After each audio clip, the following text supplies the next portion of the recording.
¿Qué tal, familia de Noticias Univisión? Yo soy Borja Voces, presentador de Noticiero Univisión, edición digital. Lo prometido es deuda. Precisamente hoy han sucedido muchas cosas en temas migratorios, en decisiones judiciales que podrían afectar al futuro del expresidente Donald Trump, y es por eso que estamos haciendo esta transmisión. Lo primero que me gustaría recordarles a ustedes es que nosotros estamos aquí para ustedes. Estamos haciendo este YouTube Live para que todos ustedes puedan conectarse con nosotros de la misma manera que ustedes me están viendo a mí. Yo también les voy a poder ver a ustedes. Si se dan cuenta, en los comentarios hay un enlace. Si ustedes pinchan ese enlace, rápidamente su cámara se activa y pueden entrar conmigo aquí en vivo para que nos hagan sus preguntas relacionadas con inmigración. Bien, pues después de hacer esta explicación y, por supuesto, invitarles, exhortarles a que no se pierdan la oportunidad de poder estar cerca de nosotros contestando sus preguntas, vamos a dar paso al primer invitado del día. Bueno, ustedes lo conocen, es el abogado de inmigración, el señor Ángel Leal, que le tenemos muy amablemente siempre que hacer algún tipo de consulta migratoria en el noticiero, y hoy también ha dicho presente en este Facebook. Así que voy a saludarte, abogado Leal. Gracias por estar con nosotros una vez más. Cómo no, Borja, encantado de saludarle de nuevo. Un placer, un honor, un privilegio, y me encanta este espacio que el público pueda participar. Ojalá que podamos hablar con bastantes televidentes y personas que están conectadas a Univisión. Bueno, como siempre le digo, muchísimas gracias, querido Leal. Vamos a empezar con lo primero, porque la verdad esa es la noticia en este momento de la que todo el mundo está hablando. Vamos a pasar a leer el titular. Dice: la Corte de Apelaciones niega inmunidad a Trump frente al caso de interferencia electoral. Esta es la segunda vez que precisamente se va a esa Corte de Apelaciones para poder determinar si había o no había inmunidad presidencial. La pregunta es, ¿cómo cambia esto las cosas, abogado? Bueno, ya le da lugar a la jueza Chutkan programar el juicio. Probablemente ella quiso empezar el juicio del Distrito de Colombia referente a los eventos del 6 de enero, el 6 de marzo. Probablemente lo pueda aplazar 8 semanas aproximadamente, que es el tiempo que se demoró la Corte de Apelaciones en emitir este fallo el día de hoy. Habiendo dicho eso, la gran incógnita aquí, Borja, es de que ya el expresidente declaró que va a apelar a la Corte Suprema. Y la apelación a la Corte Suprema pudiera frenar de nuevo todo este litigio referente al presidente. Entonces, todo depende si acepta el caso a la Corte Suprema, y en el dado caso que lo acepten, si lo aceptan ahora durante la sesión de junio, que culmina en junio, o esperan a escuchar el caso hasta la sesión que comienza en octubre, que coincidiera con las elecciones de noviembre. Entonces, el fallo de hoy no necesariamente garantiza que estos juicios puedan tomar lugar antes de las elecciones. Dame un segundito, abogado. ¿Cómo no? No problema. Yo creo que la gente en casa sí ha podido escuchar. Ahora sí. ¿Me escucha, abogado? Sí, sí, cómo no, perfectamente bien. Vamos a ver si yo puedo también cerrar esto para poder escucharle. Ahora creo que sí. A ver. Sí. Vale. Bueno, abogado, eso es importantísimo. Entonces, ahora me gustaría que usted me cuente sobre la Corte Suprema. ¿En algún momento se podría ir hasta la Corte Suprema para que emita su decisión en este tema? Sí, de hecho ya anunció el expresidente, el equipo legal del expresidente, el equipo de campaña, que van a apelar a la Corte Suprema. Es un hecho que van a apelar. Ahora, lo que tenemos que esperar es ver si primero la Corte Suprema acepta el caso. En un principio rehusaron aceptar el caso porque consideraron que debía de pasar por las Cortes de Apelaciones Federales del Distrito de Colombia. Entonces fue devuelto a esa corte quien emite el fallo de hoy. Ahora que emitieron la decisión el día de hoy, la Corte Suprema tiene jurisdicción para aceptar el caso. Eso es lo primero. Y ya segundo, si en el dado caso que lo acepten, si lo van a aceptar en esta sesión actual que termina en junio, o van a esperar hasta la sesión de octubre. Y eso tiene mucho que ver con el calendario político, como bien saben. Entonces, vamos a suponernos, vamos a plantear este escenario, ¿no? El escenario en el que ya son dos cortes de apelaciones que dicen que el expresidente Trump no tiene inmunidad presidencial. Vamos a suponer que la Corte Suprema también falla de la misma manera, que no tiene inmunidad presidencial. ¿Eso podría afectar en algún punto las aspiraciones para regresar a la Casa Blanca en estas próximas elecciones? No. este tema de la inmunidad presidencial referente al litigio de los casos penales que él tiene en su contra no lo inhabilita.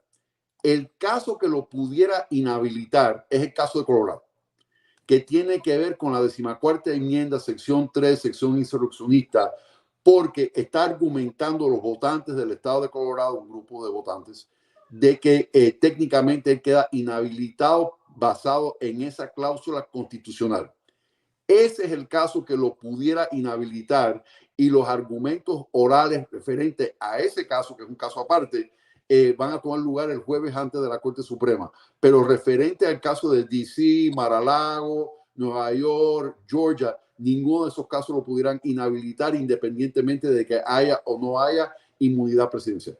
Bueno, ya hemos visto también cuál ha sido la reacción por parte de los responsables de la campaña del expresidente, ya anunciando que van a apelar y, una vez más, tirando dardos envenenados en contra del juez y de los diferentes miembros de los jueces de este país. Ahora, vamos a tocar otro tema que también me parece importante, pero antes creo que tenemos nuestra primera invitada. Se llama Karen y está aquí con nosotros. Karen, lo primero, muchísimas gracias por haber entrado a esta conexión. Y bueno, pues como se suele decir, las cámaras son tuyas. Cuéntame qué es lo que te gustaría preguntar, decir, comentar. Adelante. Buenas tardes, Borja. Muchas gracias. Buenas tardes, abogado Ángel. ¿Cómo no, Karen? Sí, mi pregunta es acerca de que tengo un familiar que recientemente, bueno, él tiene casi alrededor de 15 años de vivir aquí en Estados Unidos. Okay. Ha estado limpio, él no ha tenido ningún problema ni con nada. Pero recientemente le dijeron que él aplicaba para tener un asilo. Él aplicó, ya mandó su papelería a inmigración y todo para obtener su licencia y su seguro. Pero han venido diferentes personas y dicen de que no, que él se mostró a inmigración y que eso es para que lo agarren pronto. Entonces, quisiera saber qué tan cierto sea esto, que él no debió meter papelería al asilo, mejor hubiera estado tranquilo. Entiendo la pregunta y es una buena pregunta. Y tiene que ver con un recurso a nivel de Corte de Inmigración que se llama la cancelación de la deportación, la cancelación de la remoción, popularmente conocido como la ley de los 10 años. Correcto. 10 años de permanencia continua, buena conducta moral, que dicho sea de paso no puede tener DUI, y sufrimiento extraordinariamente inusual o excepcional a cónyuge, hijo menor de edad, soltero o padre, mamá o papá, residente o ciudadano americano. ¿Qué pasa? Y la pregunta suya es muy buena pregunta. Hay muchas personas que identifican ese recurso, están buscando la forma de provocar el proceso de corte, porque el recurso de los 10 años nada más que se puede pedir a nivel de corte. Ok. Presentan un asilo fuera de tiempo, diría yo indebidamente, no con el propósito de ganar el asilo, sino con el propósito de que refieran el asilo a la corte para pedirlo los 10 años. Okay. Eso es un uso inapropiado de pedir asilo, porque si estás presentando un trámite con inmigración, lo debes estar presentando con la intención de ganar ese trámite. El problema del asilo, cuando está fuera de tiempo, la persona calificada, a no ser, es decir, si no lo presentó antes del año de haber llegado al país, a no ser que demuestre circunstancias extraordinarias que justifique la presentación tardía de ese asilo. ¿Ok? Entonces, lo que va a pasar es que cuando lo refieran a la corte, porque automáticamente lo refieren a la corte porque el asilo está fuera de tiempo, cuando lo refieren a la corte, el juez puede cancelar todo el proceso considerando que fue un asilo frívolo que se presentó no por el mérito del caso del asilo, sino para pedirlo de los 10 años. Así que creo que lo más importante aquí es revisar el caso de asilo, a ver si hay un argumento legal que apoye el caso de asilo para superar la posibilidad de que determine que es frívolo para que él pueda litigar tanto su asilo como el caso de los 10 años. Ok. ¿Te ha quedado claro, Karen? Claro que sí. Muchas gracias. Karen, muchas gracias por vernos, por seguir Univisión y, por supuesto, por haber estado con nosotros aquí en esta transmisión. Te mando un abrazo fuerte, Karen. Gracias. Feliz tarde a los dos. Gracias. Gracias, querida.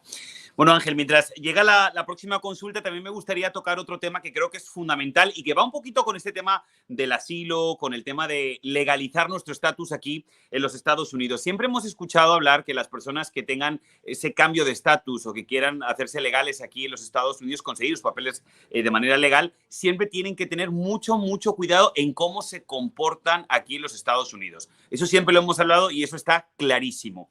Ahora bien, parece ser que hay una nueva ley que se está programando dentro del Congreso que lo que haría sería directamente a esas personas que buscan legalizarse. Si han tenido un DUI, estaríamos hablando de mandarlos de nuevo a su país de una manera expedita, extraditarlos de manera expedita. Cuéntame un poquito qué es lo que se sabe hasta el momento, Ángel.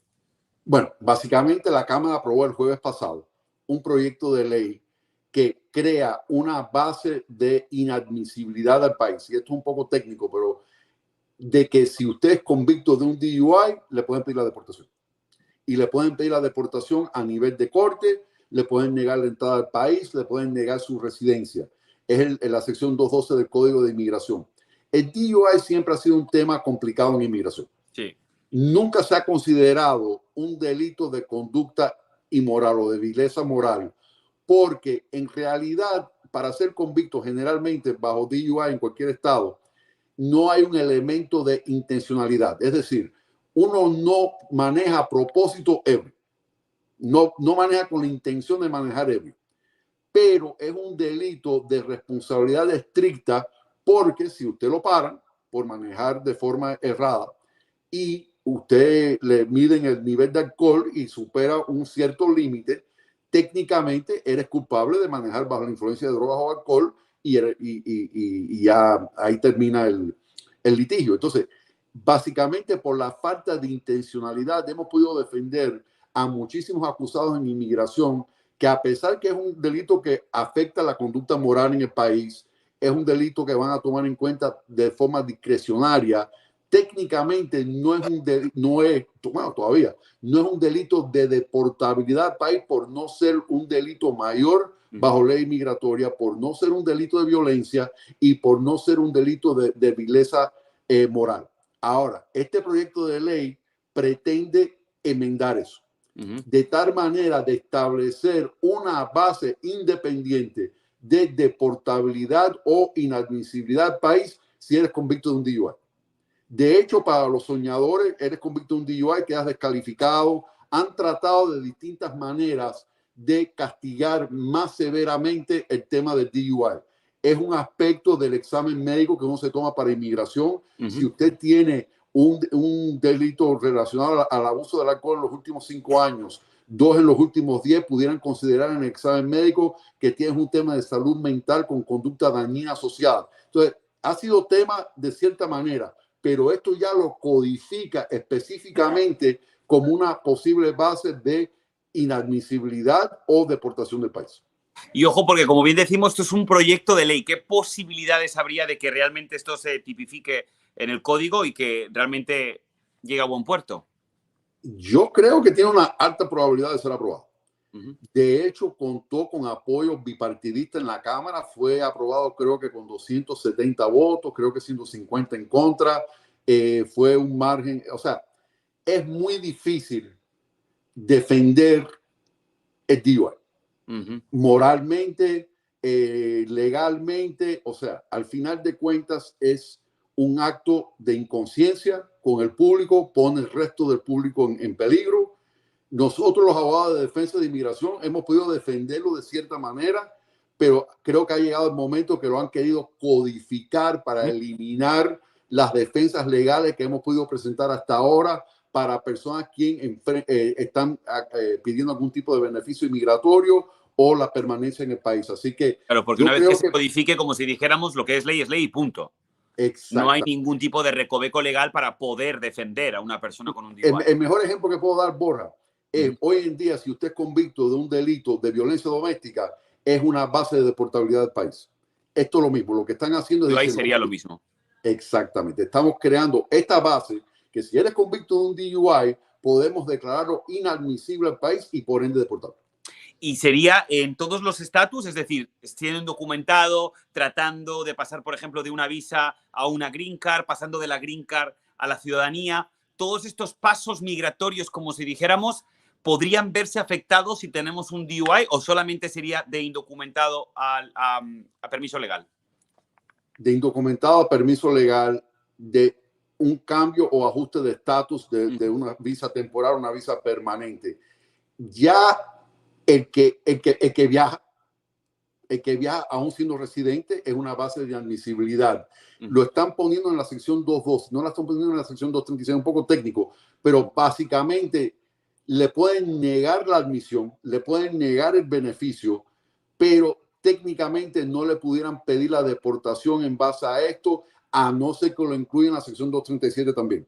Entonces ya sería ambas consecuencias, pero por el momento creo que esto afectaría más a aquellas personas que no han llegado a la residencia, los que han alcanzado la residencia, a no ser que viajen. Entonces no creo que tal vez sean afectados directamente, pero como quiera que sea, es un tema que están enfatizando y hay que revisar el caso. Habría que revisar el caso, pero también me gustaría que nos explicaras, abogado Leal, el tema de expedita. ¿Por qué dicen que es una deportación expedita? Es decir, una deportación, como se suele decir, en caliente, rápida. ¿Por qué? Bueno, en el caso de que eres un indocumentado y eres convicto de un DUI, técnicamente le permitiría, igual que cualquier indocumentado que es convicto de un delito mayor bajo ley migratoria, es sumariamente deportable. Y básicamente esto pretende hacer lo mismo, de que si eres indocumentado y eres convicto de este delito en particular, le pueden pedir la deportación. Ahora, creo que a lo que se refieren es que le van a poner un hold de ICE y dependiendo de las circunstancias, si no y yo no veo que lo han clasificado como un delito mayor bajo ley migratoria, simplemente están diciendo que es una base de deportabilidad independientemente de cómo sea clasificado el delito estatalmente. Entonces, probablemente vas a enfrentar el proceso de corte donde le pedirían la deportación. Expedita en el sentido de que le van a pedir la deportación, pero sería antes de un juez de inmigración, por lo que yo entiendo en el proyecto de ley. Y abogado, entonces, ¿esta decisión se podría apelar? No, bueno, la decisión de la deportación. Exacto, sí. La deportación de sí. de la decisión de la deportación, correcto. Sí, sí, pudiera. Porque como dicen expedita, muchas ocasiones cuando hablan de esta rapidez es porque directamente se deporta y no hay posibilidad de poder defenderse delante de un juez, ¿no? A no ser que sea clasificado como un delito mayor bajo ley migratoria, que eso no lo vi, porque están hablando de la sección 212 nada más, no vi que están hablando de la sección 237. Entonces, si lo llegaran a poner como un delito mayor, bajo ley, hay ciertos delitos que son delitos mayores bajo ley de inmigración, entonces sí sería una deportación expedita sin derecho a apelación. Yo no he visto eso, lo que yo vi fue básicamente este código que tiene que ver con el cambio o ajuste de estatus, la entrada al país y en el dado caso que eres inadmisible por este tema, probablemente tienes derecho a corte de inmigración, pero esto es un tema muy delicado para las personas indocumentadas, porque las personas indocumentadas que tengan un DUI, de alguna forma u otra, sea de forma expedita o a través de la corte, le van a pedir la deportación porque le van a poner una detención por parte de ICE para que sean procesados de la manera que sea más correcta dependiendo del caso.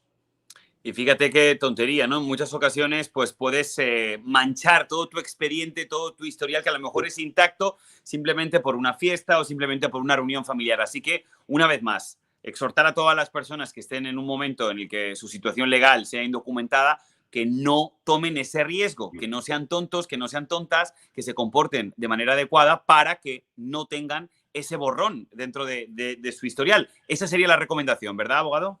Sí. Y segunda, el que ya es residente, que califique para la naturalización, que se haga sudamericano, para evitar este tema. Porque hay muchísimas personas que son residentes, que llevan más de 5 años como residencia, que no tienen antecedentes penales. Desgraciadamente, cualquiera puede cometer un error en la vida. Entonces, la única otra forma de protegerse de este tipo de cambio en el código de inmigración es haciéndose ciudadano americano para no tener que preocuparse que aparte de la consecuencia penal que vas a enfrentar por manejar bajo la influencia de drogas o alcohol, también vas a enfrentar una consecuencia inmigratoria. La única forma de evitar eso es con la ciudadanía. Eso es una razón más para poder hacernos ciudadanos, sobre todo ahora que está a la vuelta de la esquina de las elecciones, también para poder tomar responsabilidad democrática, ¿no? con nuestro sistema. Ahora, abogado, esto es importante también, por eso usted lo está diciendo, sobre todo para la comunidad de indocumentados. Es importantísimo que toda esta información, este video, se quede registrado también en nuestra página de YouTube para que ustedes puedan mandar este video a las personas que realmente lo necesiten con la información más primordial. Ahora, me gustaría abordar también otro tema que me parece que es fundamental. Llevamos mucho tiempo hablando en el noticiero de ese acuerdo bipartidista en temas migratorios. Al parecer, en el Senado no va a ser aprobado, con lo cual ya están avisando de que posiblemente directamente no vaya a aprobarse. Pero una vez que hemos tenido acceso a ese documento, ¿de qué acuerdo bipartidista estamos hablando y cómo cambiaría las cosas? Vuelvo y repito, hay pocas posibilidades de que realmente se apruebe en el Senado, pero mientras llega esa aprobación, ¿qué podemos esperar, abogado? Bueno, básicamente los parámetros de lo que se propuso, y es extenso, básicamente implica lo siguiente. Sobre todo, vamos a hablar para que tampoco sea muy cansado, vamos a hablar sobre todo de los temas que más pueden afectar a nuestra comunidad en concreto y en definitiva a la comunidad de personas que están aquí sin documentos. Es una medida de emergencia que pretendieron hacer donde iban a eliminar el derecho de pedir asilo si usted entraba ilegalmente al país. ¿De qué manera? Si había un promedio de 4,000 cruces diarios de forma ilegal, técnicamente le da la autoridad, la discreción a la rama ejecutiva de implementar la medida. Si hay un promedio de 5,000 cruces ilegales en el transcurso de una semana, la ley exige que se implemente. Si hay 8,500 cruces ilegales en un solo día, igual la ley exige que se implemente. Básicamente, esto es prohibir que pidas asilo si entró ilegalmente. Si eres reincidente, es una deportación con un castigo de 1 año de volver a entrar al país. Siguen atendiendo a aquellas personas que tienen la cita previa con la aplicación móvil CBP One. Es una ley que duraría 3 años, terminaría al cabo de los 3 años o terminaría en el momento que se demuestre que los cruces de personas indocumentadas ha reducido en un 75%. Aparte, ha cambiado los parámetros de esta entrevista de miedo creíble para establecer la posibilidad de pedir asilo de tal manera que no solamente tiene que demostrar una posibilidad significativa de ganar su caso de asilo por motivos de persecución, por motivos de refugio, pero también tienes que demostrar que corres peligro en la totalidad de su país de origen. Es decir, que si hay la opción de que usted se pudo haber reubicado a otra sección, a otra parte de su país, donde presuntamente no corriera peligro, quedaría descalificado. Le darían permiso de trabajo para quien apruebe la entrevista de miedo creíble, aumentarían 250,000 visas de inmigrantes a través de 5 años, es decir, 50,000 visas adicionales cada año por 5 años para el propósito de una migración legal por reunificación familiar o por empleo. También crearían un programa de residencia permanente para los refugiados afganos que vinieron con un estatus temporal, una protección para los portadores de la visa H1B de profesionales especializados, para los menores de edad, para que no pierdan el beneficio y tengan permiso de trabajo. Y, abogado, básicamente... Y son muchos más puntos, pero como estamos interpretando todo esto, porque finalmente, como decimos, posiblemente en el Senado no va a ser aprobado. La pregunta que nosotros hacemos es, ¿por qué en la Cámara de Representantes sí se llegó a aprobar con este apoyo bipartidista? ¿Y por qué los republicanos en el Senado dicen que no lo van a aprobar? ¿Quizá corresponde alguna estrategia política? Parece ser que sí. Esto fue un proyecto de ley bipartidista del Senado que se negoció por meses y en realidad, Borja, en honor a la verdad, tiene que ver con la seguridad fronteriza con muy poco a cambio. Aquí no hay un camino para los soñadores, aquí no hay un camino de legalización para los tepecianos, aquí no hay un programa de legalización para aquellas personas que están indocumentadas en el país por décadas o 10 años o más, que tienen buena conducta moral, como la producta de la señorita anteriormente. Entonces, realmente esto se enfoca en la seguridad fronteriza con poco a cambio, que generalmente ningún proyecto de ley de esta naturaleza se hubiera ni siquiera considerado sin al menos un camino de legalización para los soñadores, para los recipientes de DACA. Entonces, lo lograron en el Senado, pero la Cámara de Representantes ha dicho rotundamente de que no lo van a considerar, que consideran que esto de alguna forma permite que 5,000 personas puedan entrar ilegalmente diariamente. Para mí es una tergiversación de lo que dice el proyecto de ley. Indiscutiblemente hay un tiñe político aquí. Sabemos que el tema de la inmigración es el tema más importante en las elecciones presidenciales del 2024.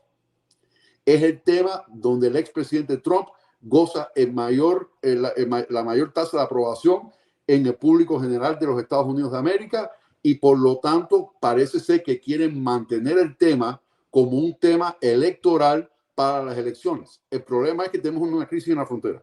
El problema es que entraron 2.4 millones de personas en el año fiscal 2023. Entonces, posponer esto hasta las elecciones de noviembre para que entonces entre presuntamente un nuevo mandato en enero del 25 para solucionar el problema, quiere decir que vamos a vivir con el problema por el próximo año. Y presuntamente es una crisis. Estas son las curitas que tratan de poner también de ambos lados, tanto del Partido Demócrata como del Partido Republicano, pero nadie se atreve a atajar realmente una decisión y una reforma integral de la inmigración. Correcto. Realmente está pidiendo la sociedad americana, ¿no? Es correcto. Esto fue básicamente un acuerdo que se llegó donde no se obtuvo prácticamente ningún beneficio inmigratorio para nuestros inmigrantes, a cambio de esta seguridad fronteriza, a cambio de suspender un derecho fundamental en este país, que es pedir asilo. Correcto. Literalmente en este país usted toca el suelo americano, usted puede pedir asilo. Esto lo suspende, dependiendo de las estadísticas que hay en un momento determinado. Entonces, en realidad, y todo era porque lo relacionaron con el paquete de ayuda exterior para Israel y Ucrania. Correcto. Entonces fue una negociación intensa, un arreglo donde se entregó mucho, desde mi punto de vista, inmigratorio, a cambio de poco, ¿ok? Porque hubieron otros factores que tomaron cuenta en esta negociación, que era Israel y Ucrania, y la Cámara aún así lo rechaza. Entonces parece ser lo que van a hacer es tratar de presentar un proyecto de ley referente a Israel, no sabemos todavía Ucrania, no van a querer tocar el tema de la inmigración y argumentan de que el presidente ya tiene el poder ejecutivo de implementar algunas de estas medidas, que es un poco técnico. Yo estoy en desacuerdo que tenga necesariamente todas las herramientas a nivel administrativo o ejecutivo para literalmente cerrar la frontera. Eso lo vimos cuando el título 42. Eso lo vimos cuando la pandemia, pero en realidad no existe una ley que lo permita quitando esa situación. Así que es un poco complicado, pero parece ser que no tiene un camino de consideración en la Cámara. Por un lado, como abogado de inmigración, me alegra, ¿no? Porque yo no lo veo como un proyecto de ley positivo desde el punto de vista de los beneficios o los derechos de los inmigrantes. Correcto. ¿Qué es lo Por que otro lado, entiendo que hay una crisis fronteriza y que de alguna forma hay que parar el flujo, porque es que los números son inmanejables y está colapsando aduanas de protección fronteriza y el sistema de corte de inmigración y el servicio de inmigración. Y algo que aboga muy a favor, desde mi punto de vista, es que el sindicato de los oficiales de aduanas y protección fronteriza sí apoyan el proyecto de ley. Y ellos son los que están ahí tratando de defender la frontera y atendiendo a los inmigrantes. De primera mano. Veremos a ver qué es lo que sucede y si finalmente hay una negativa por parte de los republicanos para poder aprobar esta ley que, como decimos, se concibió de una manera bipartidista. Sí. Veremos a ver qué es lo que sucede. Ángel Leal, muchísimas gracias por contestar todas mis preguntas. Espero que hayamos podido clarificar estos asuntos que a veces son un poco tediosos, pero que definitivamente afectan a nuestra gente. Así que por eso es esta transmisión. Vamos a agradecer a todos también los que se hayan conectado de manera en vivo o también a las personas que se han conectado en esta transmisión on demand a través de YouTube. Así que gracias a todos por haber formado parte de esta transmisión y a usted, abogado Leal, una vez más, muchísimas gracias. Sigan conectados con las diferentes emisiones noticiosas de Noticiero Univisión. Mientras tanto, muchas gracias y buenas tardes. Un privilegio, gracias.